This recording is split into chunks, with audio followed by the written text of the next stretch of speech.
Good morning kakabsat, siyak ni Joshua Di Balite and I'm shooting from SBTC and kahit kung agyaman kini Apo Dios iti kinaimbag na despite dating pasamak that we're not able to do the normal things that we used to do. Kahit naman pa'y naimbag ni Apo Dios kaputa si bibiyag tayo pailang, we're still here alive and kicking, healthy. And we have a lot of time to reflect on His goodness, take a rest, ijay panag-stay at home tayo, nga kas in bagay iti gobyerno. That hopefully you had a quality time with your family or with yourself, or you took the rest that you needed all throughout this time of quarantine. Iti dating nga bigat kakabsat, kahit kung ag-share iti may isang banag nga amok nga isu iti pagayatan ni Apo Dios iti tunggal may sa kanya tayo despite everything that are happening. Kada iti may nga banag nga kayat ni Apo Dios nga saan kuma nga mapukaw kanya tayo wenno despite kada iti amin nga paspasamak iti panagbiag tayo ket isu kuma iti attitude tayo kakapsat good or bad ket haan nga agbalbaliw ni Apo Dios. He is still the Lord of our lives. He is still sovereign. Isu nalata ti Dios nga man nakabalin iti amin. Isu nalata ti Dios nga nang isalakan kanya tayo. Ket rumbeng kakabsat nga maintenaren tayo dayjay nga panang kita tayo iti kinasasino na ken panang amiris tayo iti kinaimbag na naksid kadagiti amin nga mapaspasamak iti panagbiag tayo. So nga kayat kung i-share kakabsat iti may isang short nga exhortation on panagyaman. But this is originally shared by Rick Warren, EJ Devotionals na. Kahit kung i-share today iti nga bigat kakabsat entitled Give Thanks in All Circumstances. Iti ubi nga kakabsat kan kalayan na kamaysan sali iti memory verse contest iti memory verse kita iti may sa kadagiti versikulo kakabsat nga na ikabisadok iti Ilocano King James version, but this time we'll read it in English iti NIV. Nga tigay na kasaon kakabsat iti radical gratitude. Radical gratitude DJ panagyaman nga awan iti makalaped kanya tayo no narigat iti sitwasyon agyaman tayo lata no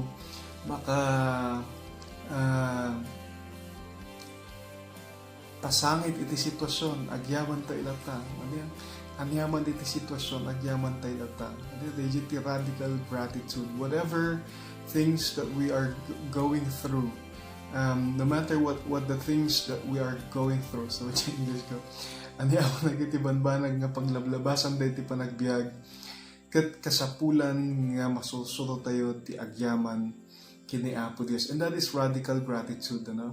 Nagmayat iti nalaka iti mangkita kadagiti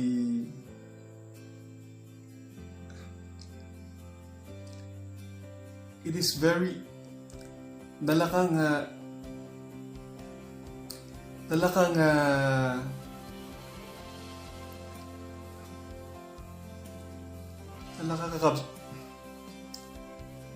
kakabsat nga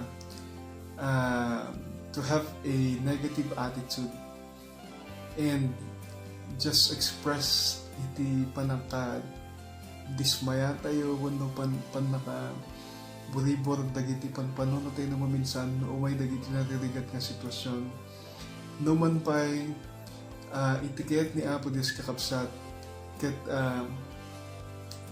agtultuloy nga agtaod manipod kadagiti puspuso tayo iti panagyaman kanya na gaputa dayjay iti maysa nga panangipakita iti panagtalagtay kanya na ken panang sapol tayo iti assurance kanya na nga despite all these things that are happening, ammo tayo nga addaan iti plano ni Apo Dios kadagiti panagbiag tayo. Iso nga give thanks in all circumstances kakabsat. Iti bersikulo tayo masarakan ni 1 Thessalonians 5 verse 18 iti NIV kakabsat ko na give thanks in all circumstances for this is God's will for you in Christ Jesus. Agyaman kayo kadagiti amin nga paspasamak gapo daytoy ti pagayatan ni Apo Dios. Gapo daytoy ti pagayatan ni Apo Dios para kanyayo kini Kristo Jesus. Ni Apo Dios imong benisyon kadagiti sasaon na kakabsat. Iti may sangapadas kakabsat iti putput nga panagyaman ket intundo saan nga mapaspasamak dagiti banbanag nga namnamaan tayo. Wenno saan nga mapaspasamak dagiti banbanag nga ikarkararag tayo. Wenno saan nga normal dagiti banbanag numan pay addaan tayo latta iti panagyaman kanyana. Gaputa makita tayo latta iti kinaimbag na laksid kadagitoy nga paspasamak. Di adaki di bengket kakabsat ket no napintas iti presyo iti gulay lang mayat iti panaggigimong gaputa mayat iti kita dagiti kakabsat ket hangkuman nga ibagbagang saan nga napintas iti kita ket awan iti gaganay-gayan dagiti kakabsat ken makita mo nga dayjay isem kadagiti kakabsat ket mayat iti testimonyo maray syakmat nga kas pastor ket maragsakan akmat nga mangkita nga ragsak dagabuta mayat iti presyo dagiti banbanag ket kas ngay naawan iti napintas nga kita no kas kuma iti dayti nga pasama kakabsat ket saan nga maipalubos nga agobra dagiti tattao ket awan iti kita dayjay ti hinaing dagiti tattao the general public nga haan nga mapakanan dagiti tattao dagiti pampamilya dagaputa handa nga makatrabaho iti normal ket dayjay iti maysa nga padas kaniya tay kakabsat no agyaman tay latakin ni Apo Dios laksid kadagitoy nga restrictions iti work ket saan lang nga dagiti kakabsat na umay iti sakit na umay dagiti paspasamak nga saan tay nga namnamaan ket agyaman tayo latang-atakin ni Apo Dios. Iti Pilipinas kakabsat nga awan iti Thanksgiving. Ket legit may isang kankanayin tayo mga reflection no anya iti nangro na nga pagyamanak kini Apo Dios despite all these things that are happening. What are the things that I should really be thankful for kini Apo Dios. Ket hopefully kakabsat kanya tay nga Kristiyano hantay ko mga maibusan kadagiti rason nga agyaman tay kini Apo Dios. Gaputa makita tay latta iti grasya na iti kaasi na makita tay latta iti kinaimbag na laksid kadagiti nga paspasamak dayjay himno kakabsat nga paborito tay nga kankantaan nga kunana iti ayat na in kabilangan when you do not have any reasons to thank God for iti maysa kano nga napintas nga aramidem ket bilangem iti kinaimbag ni Apo Dios iti panagbiag mo ilistam ket makitam nga nagadugayam iti inaramid ni Apo Dios iti panagbiag ko ket rumbeng gayam nga agyaman aklatta kanya na iti kinaimbag na laksid kadagitoy nga paspasamak. So nga uray na awan iti Thanksgiving dito Pilipinas kakabsat nga kas iti US every day should be a Thanksgiving day for all of us nga Kristiyano kakabsat. When we wake up in the morning agyaman tayo aniaman iti sitwasyon that we are in agyaman tayo kakabsat kaniya nga po iti kinaimbag na kaya't ni Apo Dios kakabsat nga agbalin nga intentional iti panagyaman tayo kaniya na every day we choose to thank Him every day, He wants us to develop this spiritual habit, one that is reflected in the life of a radical believer. Diyay ko makakabsat iti may nga ma-develop iti na Christian one nga panagpiag tayo at balin nga managyaman anyaman iti sitwasyon. Nga po iti kinapudno na kakabsat no umununag iti may sa Kristiyano iti panagbiag na nga kas anak ni Apo Dios. To umununag iti may isang Kristiyano iti ayat ni Apo Dios. the more grateful nga agbalin dito nga Kristiyano kakabsat. The more that we know or the more that we get immersed into the love of God, the more that we become grateful. Umununag tayo ayat ni Apo Diyos kakabsat itinaldaw-aldaw. The more that we thank Him for all His goodness, iti panagbiag tayo. The more you know Him deeper, the more that you appreciate Him. This reminds me of the song,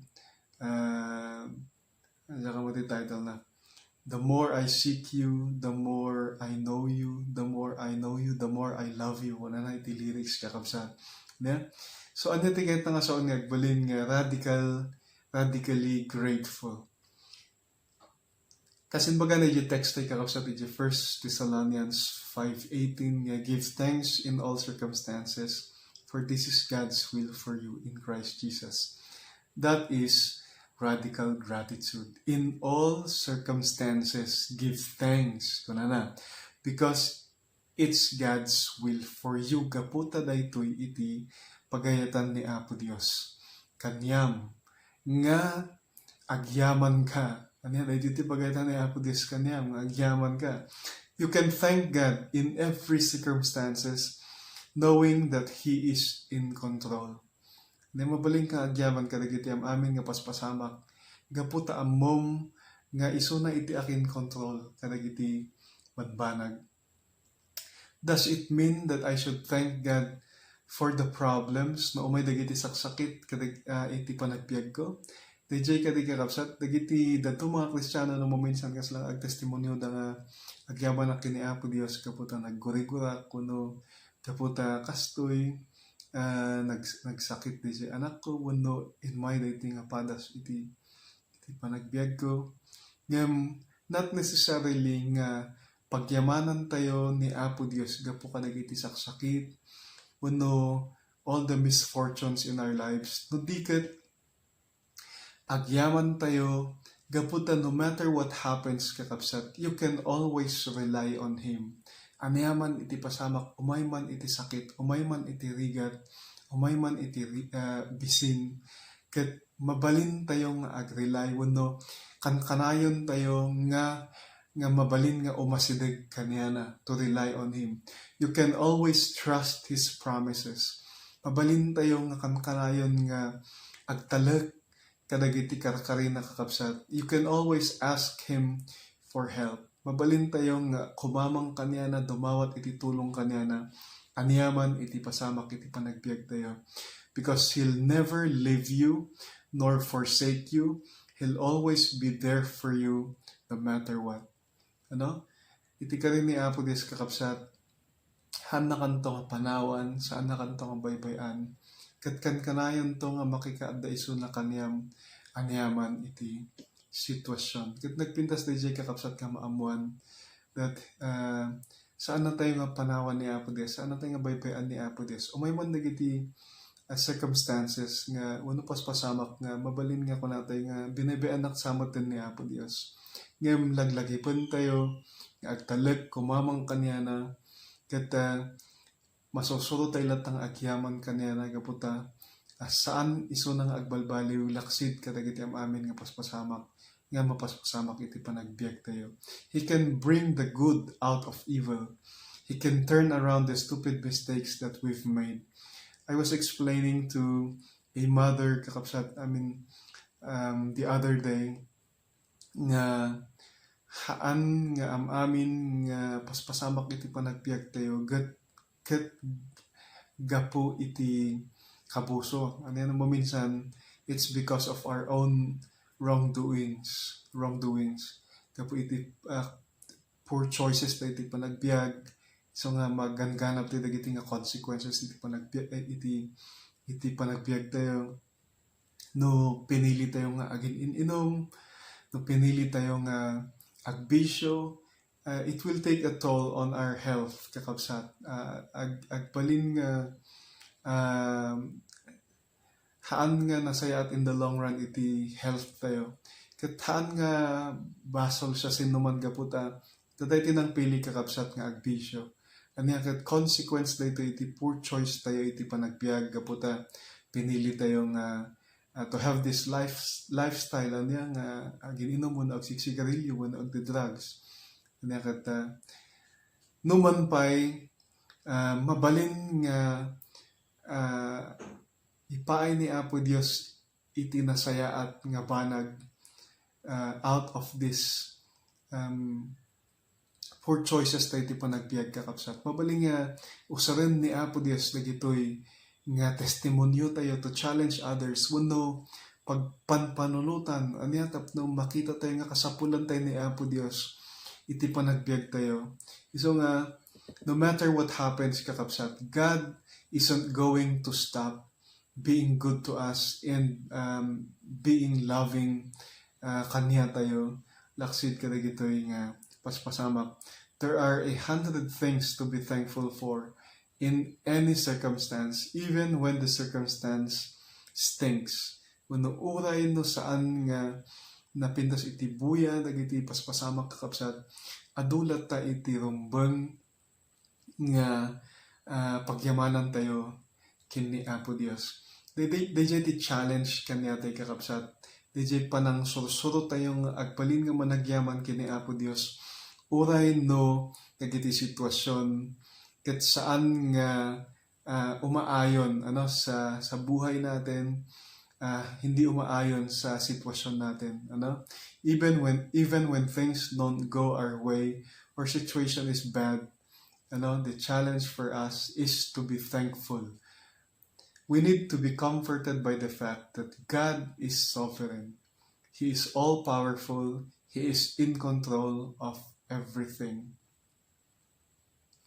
Things might appear to be bad, and we do not understand the things that are happening, but still learn to be grateful to Him because He'll always be there for us, no matter what. And God knows better than us, and we ought to thank Him for that. Ni Apo Dios kakapsat, iti pa nang ipalubos na kadagiti banbanag kanya tayo. Amuna niya, no apay nga rumbeng nga paglabasan tayo, dagiti banbanag nga paglablabasan tayo. Kada iti may nga banag kakapsat nga pagyamanan tayo kini Apo Dios, gaputa amuna dagiti banbanag nga ipalpalubos na kadagiti panagbiag tayo. Radical gratitude is being thankful in all circumstances. This is God's will because it creates fellowship.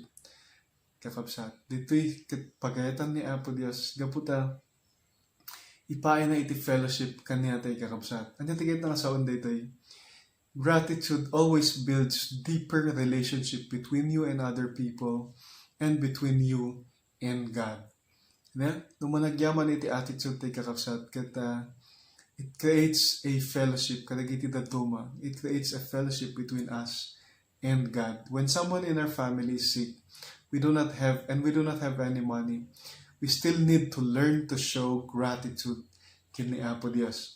We thank Him because He's there even when there is sickness, and we still thank Him because He is our great physician. Agyaman tayo lata kanya na, kaputahan nga mangbayhan nga nang panaw iso na ket agyaman tayo kanya na, kaputa iso na iti Diyos nga mangagas tayo. Karagiti amin nga ananayin tayo. Learn to thank people too. So suruan tayo mo't lang agyaman kadagiti tattao who are with us and are willing to be with us in our sufferings. Umay dagiti patpadas kaniya tayo kakapsat. Agyaman tayo kaputa. Dadagiti tattao who stick with us through all these situations. Dadagiti pamilya tayo, dagiti naasawaan niya, at agyaman kay gapot adati as asawa yung nga saan nga mangpanaw kanya tayo, kanyayo, halaksid ka dagito yung nga nakakigat nga patpadas nga umayti panagbiag tayo. In that way, our fellowship with them is strengthened. Iti nga wagas kakapsat, iti pa nagkakadwa tayo, kuno iti pa nakikadwa tayo kanya da mapagpabilig. Whoever you want to get closer to, start expressing your gratitude to that person. Agyaman ka, iti day nga tao, nga kayat mo nga umas asidig itirik na kanya. the Bible tells us to encourage one another and to build each other up.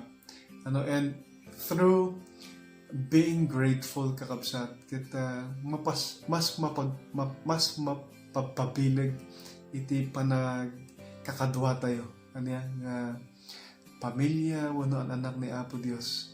Kita maamiri siya kung maliti kakabsat, na dagiti anak tayo managyaman. Kita umasasadag itirik natin kanyada. Kita dagiti gagayim tayo no managyaman da. Kita mas we get closer to them. Umasasadag itirik natin kanyada. As you build others up, you'll find that God builds into your life as well through your deep relationships with others, with Him and others.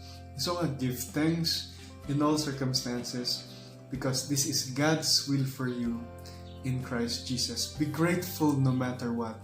Anyaman iti sitwasyon ket agyaman ti ganyana. Ket uray no kastoy iti paspasamak kakabsat. And